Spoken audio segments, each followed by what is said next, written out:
മേഘ, ഇന്ന് സമൂഹത്തിൽ എനിക്ക് പോലും ഇറങ്ങി നിന്ന് സമരം ചെയ്യണമെന്ന് തോന്നുന്നൊരു വിഷയം നടന്നുകൊണ്ടിരിക്കുകയാണ്. പക്ഷെ ആ സമരം ചെയ്യാൻ ഇന്ന് പ്രതിപക്ഷമായിട്ടിരിക്കുന്ന SFI, DYFI, CPM, AYF, ASF, അതേപോലെ അങ്ങനെയുള്ള സംഘടനകളെ ഒന്നും കാണുന്നില്ല. എന്തുകൊണ്ടാണ് എന്ന് തിരക്കുമ്പോഴാണ് കഴിഞ്ഞ കാലങ്ങളിൽ അവർ തന്നെ പൊട്ടിച്ചൊരു പടക്കത്തിന്റെ ബാക്കി പത്രമായിരുന്നു എന്ന് വേണമെങ്കിൽ പറയാം. അതായത് PSCയിലെ അഴിമതി. അത് നമ്മൾ ആദ്യം ഒരു ചർച്ച ചെയ്തിരുന്നു. അന്ന് നമ്മൾ പറഞ്ഞിരുന്നു, ഈ ഒറ്റ വിഷയത്തിൽ ഈ ചർച്ച മുന്നോട്ട് കൊണ്ടുപോകാൻ കഴിയില്ല, ഇതിലും കൂടുതൽ അഴിമതികൾ PSCയിൽ ഉണ്ടായേക്കാം. ഇപ്പോൾ കഴിഞ്ഞ ദിവസം വന്ന വാർത്ത അനുസരിച്ച് ഒരു വിഷയത്തിൽ മാത്രമല്ല, ഇതേപോലെ തന്നെ ഒരുപാട് ക്രമക്കേടുകൾ PSCയിൽ ഉണ്ട് എന്ന് പറയുന്ന വാർത്ത വരുന്നു. എന്തുകൊണ്ടായിരിക്കാം SFIയും DYFIയും ഇപ്പോഴും വായിൽ പഴം വിഴുങ്ങിയിരിക്കുന്നത്? ഇപ്പോൾ UDF സർക്കാർ അധികാരത്തിൽ വന്നിട്ട് ഒരു മാസമല്ലേ ആയിട്ടുള്ളൂ. അപ്പോൾ കഴിഞ്ഞ 10 വർഷത്തെ PSC നിയമനങ്ങൾ പരിശോധിക്കുകയാണെങ്കിൽ ഈ പറഞ്ഞ SFI, DYFI നേതാക്കൾ സമരത്തിന് ഇറങ്ങുകയാണെങ്കിൽ ഇവരുടെ വീട്ടിലെ മാമനും അളിയനും ചേട്ടനും ചേച്ചിയും ഒക്കെ അകത്തു പോകുന്ന സാഹചര്യത്തിലേക്ക് കാര്യങ്ങൾ പോകും.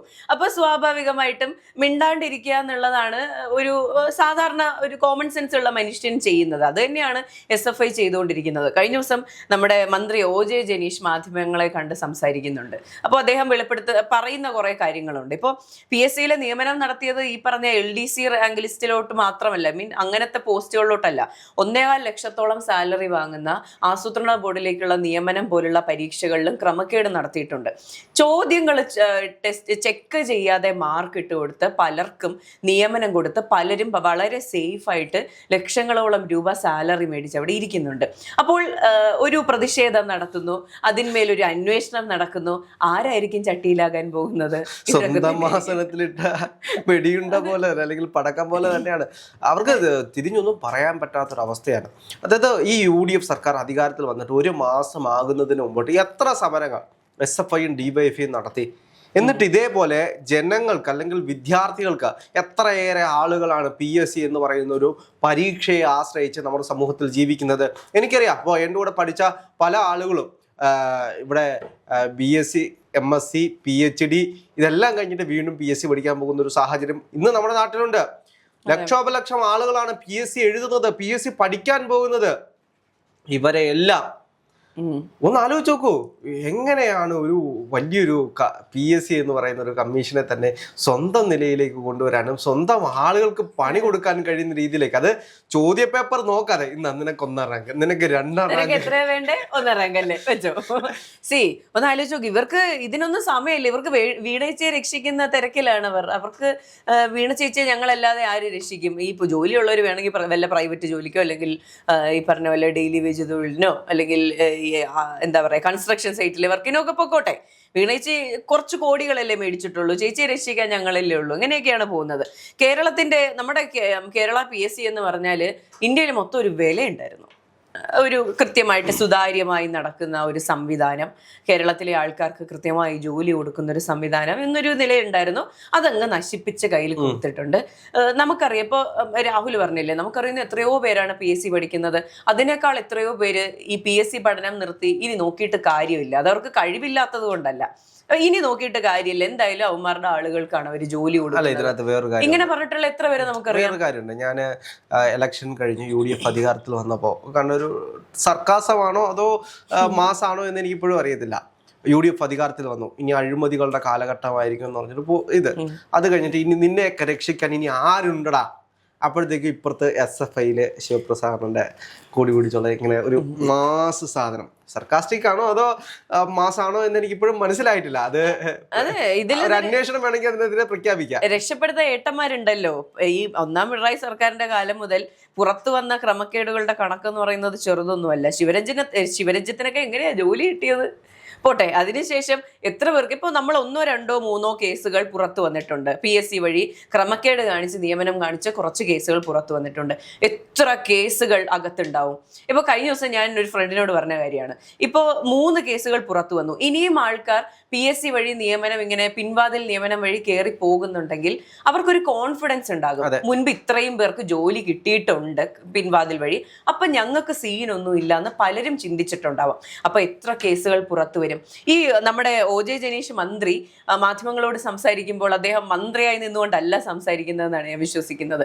ഒരു യൂത്ത് കോൺഗ്രസ് പ്രവർത്തകനായി നിന്നുകൊണ്ട് നമ്മുടെ യുവാക്കൾക്ക് ജോലി വേണ്ടേന്ന് പറഞ്ഞ് അദ്ദേഹം, രാഹുൽ ചോദിക്കും, അദ്ദേഹം വാശി പിടിച്ച് ഈ കേസിന്റെ പുറകെ കൂടും. ഒരു സംശയവുമില്ല, എല്ലാരും തൂങ്ങും. UDF മുഴുവൻ ഓരോ കേസുകളുടെയും പുറകെയാണ്. ഇപ്പോ കഴിഞ്ഞ ദിവസം ഇവരെല്ലാം പ്രചരിപ്പിക്കുന്ന രീതിയിൽ PK ബഷീറിനോട് ചോദിക്കുന്നുണ്ടായിരുന്നു കരിമണൽ കർത്തയുമായി ബന്ധപ്പെട്ട അപ്പോൾ അവരുടെ കമ്പനിക്ക് എന്തെങ്കിലും അനധികൃതമായിട്ട് എന്തെങ്കിലും വർക്കുകൾ ചെയ്തിട്ടുണ്ടോ എന്ന്.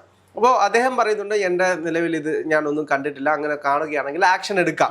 അപ്പോൾ മാധ്യമങ്ങളെല്ലാം പടച്ചുവിട്ടത് എന്താണ്, ഈ കരിമണൽ കർത്തയുമായിട്ട് ബന്ധപ്പെട്ട ഇതില് PK ബഷീർ അവര് കണ്ണടയ്ക്കുന്നു, അവര് നല്ല ആളുകളാണ് എന്ന് പറയുന്നു. പ്രതിപക്ഷത്തിരുന്നപ്പോൾ ഇവരെന്താണ് പറഞ്ഞത്, ഇത് നിയമസഭയാണ്, നിയമസഭയിൽ ചോദ്യം ഉണ്ടെങ്കിൽ മാത്രമേ ഉത്തരങ്ങളുള്ളൂ, ആ ഉത്തരങ്ങളുടെ പുറകെ പോകണമെങ്കിൽ അതിന് നല്ലൊരു ചോദ്യം ചോദിക്കണം. അവിടെ KM അഭിജിത്താണ് ചോദിക്കുന്നത്. അപ്പോൾ മാധ്യമങ്ങളും ഇവിടുത്തെ ഇടതുപക്ഷ ആളുകളും ഒക്കെ പ്രചരിപ്പിക്കുന്നത് ഇതാ കരിമണൽ കർത്ത നല്ലവൻ. അപ്പോൾ PK ബഷീർ തന്നെ പറയുന്നു, പൊതുമരാമത്ത് മന്ത്രി തന്നെ പറയുന്നു, കാണണടാ ഇനി നീയൊക്കെ എന്ത് പറയുവാടാ കുങ്ങി മൂരികളെ എന്നൊക്കെ പറഞ്ഞിട്ട് വലിയ രീതിയിൽ പറയുന്നുണ്ട്. യഥാർത്ഥത്തിൽ ഇവർക്ക് ആർക്കും അറിയില്ല.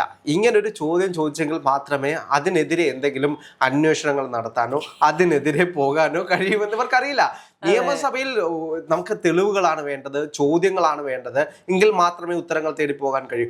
ഇവർ വിചാരിക്കുന്നത് പോലെ എല്ലാവരെയും ഫ്രീ ആക്കി വിടാനും എല്ലാവരെയും നന്മപരമാക്കാൻ വേണ്ടി മാത്രമല്ല, നിയമസഭയിൽ ചോദ്യങ്ങൾ ചോദിക്കുന്നുണ്ടെങ്കിൽ അതിൻ്റെ പിന്നിൽ ചില കാര്യങ്ങളുണ്ട്. അതേപോലെ തന്നെയാണ് ഈ PSCയിലുണ്ടായ ക്രമക്കേടുകളും നിയമസഭയിൽ ചോദിച്ചിട്ടുണ്ട്. അതിൻ്റെ പുറകെ വന്നിട്ടുള്ള അന്വേഷണങ്ങളും മറ്റു കാര്യങ്ങളുമാണ് ഇപ്പോൾ നടന്നു പോകുന്നത്. ഇനിയും പല കാര്യങ്ങളും നിയമസഭയിൽ ചോദ്യോത്തരവേള നടക്കുന്നതേ ഉള്ളൂ. കഴിഞ്ഞ ദിവസം പിണറായി വിജയൻ എന്നോട് നമ്മുടെ ബാലഗോപാലൻ ചോദിക്കുന്നുണ്ട്, എന്തിനേതൊക്കെ കേട്ടോണ്ടിരിക്കുന്നത്, നമുക്ക് ഇറങ്ങി പൊക്കൂടെ? അത് നീയാണോ ഞാനാണോ പ്രതിപക്ഷ നേതാവ്? എന്നിട്ട് അദ്ദേഹം ശരി എന്നാ ഞാൻ തന്നെ പറയാം. എന്താണ് സാർ ഇതൊക്കെ കേൾക്കാനാണോ ഞങ്ങൾ ഇരിക്കുന്നത്? ഞങ്ങൾ പോവുകയാണ്. അപ്പൊ ഇതാണ് നിയമസഭയിലെ അവസ്ഥ. ചോദ്യങ്ങൾ ചോദിച്ചു കഴിഞ്ഞാൽ ഉത്തരം കൊടുക്കാൻ പ്രതിപക്ഷത്തിന് കഴിയാത്ത അവസ്ഥ. കാരണം 10 വർഷം പക്ഷത്തായിരുന്നു. പക്ഷേ രാഹുൽ ഒരു കാര്യം മനസ്സിലാക്കണം, നിയമസഭയിൽ മിണ്ടാട്ടം മുട്ടുന്നുണ്ടെങ്കിൽ പോലും കൊടികുത്തിയ സഖാക്കൾ ഫേസ്ബുക്ക് പോളുകളിൽ ഖണ്ഡകാവ്യം എഴുതുന്നുണ്ട്. ഇതെന്തുകൊണ്ട് സ്പീക്കർ പരിഗണിക്കുന്നില്ല? അതും കൂടെ നമ്മൾ അന്വേഷിക്കണ്ടേ? തീർച്ചയായിട്ടും. ഇവർ കൃത്യമായി പഠനം നടത്തി ക്യാപ്സ്യൂളുകൾ ഇറക്കിക്കൊണ്ടിരിക്കുന്നു. അതും കൂടി ഒന്ന് അന്വേഷിക്കാൻ സ്പീക്കറോടൊന്ന് പറയണോ? ആലോചിച്ച് നോക്കൂ, നമ്മൾ പോലും കേട്ടിട്ടില്ലാത്ത രീതിയിലുള്ള വ്യത്യസ്ത ക്യാപ്സ്യൂളുകൾ ഇറക്കാൻ ഇവർക്ക് കഴിയുന്നവർക്ക് നിയമസഭയിൽ എന്തുകൊണ്ട് കഴിയും? കേരളത്തെ അദാനിക്ക് തീരെഴുതി കൊടുക്കുന്നു, VD സതീശൻ കേരളത്തെ വിറ്റുമുടിക്കുന്നു എന്ന് പറഞ്ഞുകൊണ്ടിരുന്നിട്ട് കഴിഞ്ഞ ദിവസം VD സതീശൻ പറഞ്ഞു, വിഴിഞ്ഞമെന്നല്ല എവിടെയും ഒരുത്തന്റെ മോണോപോളി അനുവദിക്കില്ല, അദാനിക്ക് ആരും വിഴിഞ്ഞം തീരെഴുതി കൊടുത്തിട്ടില്ല, കൃത്യമായിട്ട് ഷെയർ കൊടുക്കണോ അത് കൃത്യമായിട്ട് സംസ്ഥാന സർക്കാരിനെ അറിയിക്കും, ഞങ്ങൾ അന്വേഷിച്ചതിന് ശേഷം നോക്കാം എന്ന് പറഞ്ഞിട്ടുണ്ട്. തിരിച്ചെന്തേലും പറയാനുണ്ടോ? ഇല്ല. ശരിക്കും പറഞ്ഞാൽ ഈ പറഞ്ഞ ഭരണപക്ഷത്തിന് കൃത്യമായിട്ടൊന്ന് ഷൈൻ ചെയ്യാനുള്ള പോയിന്റുകളുമായി പ്രതിപക്ഷം വരും. പ്രതിപക്ഷം ഒരു ചോദ്യം ചോദിക്കുന്നു, അപ്പൊ ക്ലാരിറ്റിയോടുകൂടി ഉത്തരം. എന്റെ അഭിപ്രായത്തിൽ നിയമസഭയിലിരിക്കുന്ന പ്രതിപക്ഷ സ്ഥാനത്തിരിക്കുന്ന 36 പേരിൽ 10-30 പേരെയും പുറത്താക്കണം. 10-30 പേരെയും പുറത്താക്കി. കാരണം പഴം വിഴുങ്ങുമല്ലോ അവിടെ ഇരിക്കുകയാണ്. ഇവിടെ ഇതിലും നന്നായിട്ട്, അവരെക്കാൾ നന്നായിട്ട് ഫേസ്ബുക്കിലൂടെ ഖണ്ഡകാവ്യം എഴുതാനും നല്ല നല്ല ക്യാപ്സ്യൂളുകൾ പറയാനും അറിയുന്ന എത്രയോ ആളുകൾ പുറത്തുണ്ട്.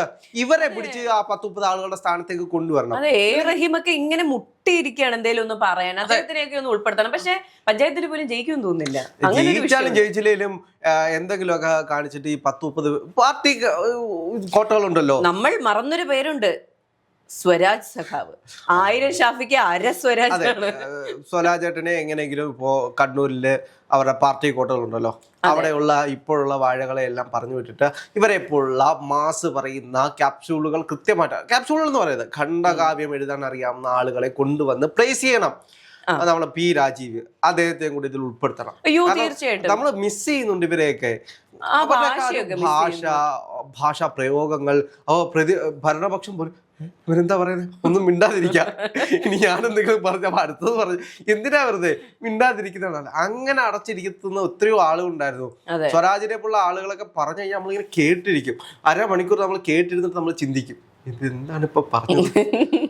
പിന്നെ ഒരു കാര്യമുണ്ട്, ഒരു മാസം കൊണ്ട് PSC-യിൽ മറ്റേ മുൻകാല പ്രാബല്യത്തിലൊക്കെ നിയമനം നടത്തിയ VD സതീശൻ സർക്കാരിന്റെ രീതികളൊന്ന് അന്വേഷിക്കണം. 2011 നിയമനം നടത്തിയതും ചിലപ്പോൾ VD സതീശന്റെ കൈയായിരിക്കും. അതെ, അപ്പോ അതുകൊണ്ടാണ് ഞാൻ ഈ വിഷയം ചോദിച്ചത്.